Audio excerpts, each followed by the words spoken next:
In this video, you're getting your next mini mission, which is to create a customer avatar. Now don't go ahead and skip this video, because when you actually complete this mini mission, you're going to be reinforcing all of the things that you've learned so far in this module. And on top of that, which is the most important thing, you're going to be increasing your confidence in your ability to write copy.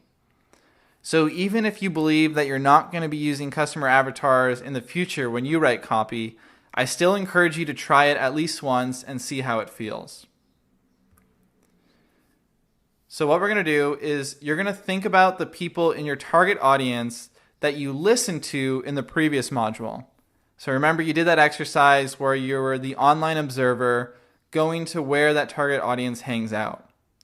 Well, now you're going to create a customer avatar sheet for that target audience. So don't worry about getting it perfect. This exercise is uncomfortable because you have to make assumptions.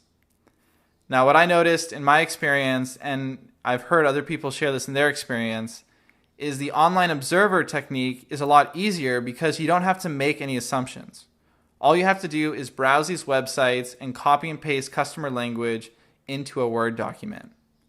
But this is the first time where you actually have to take guesses where you're not sure whether or not that's 100% true. As you fill out the customer worksheet, you're going to be using the information that you found doing the online observer technique as the source of that information, so you're making educated guesses, but at the same time, there's no way to know 100% for sure that everything you put in this customer avatar worksheet is correct. And I'm saying this because that's where the uncomfortableness comes in. Believe me, I feel this even on new projects when I write a customer avatar worksheet. After doing it a lot, I still get uncomfortable.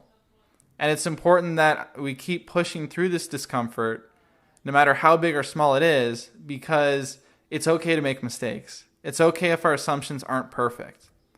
And the most important thing is just do the best that you can, and you're already going to be ahead of 99% of the people writing copy out there with no customer avatar.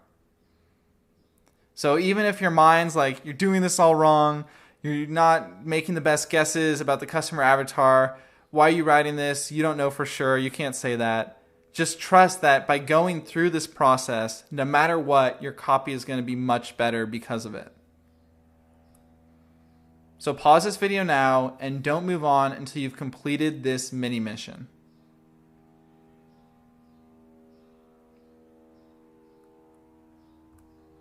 Congratulations! You just completed the mini mission of creating your customer avatar worksheet. That's awesome. So cool. And now you have this tool in your toolkit for the rest of your life that you're writing copy. In this video, you completed the mini mission of creating a customer avatar.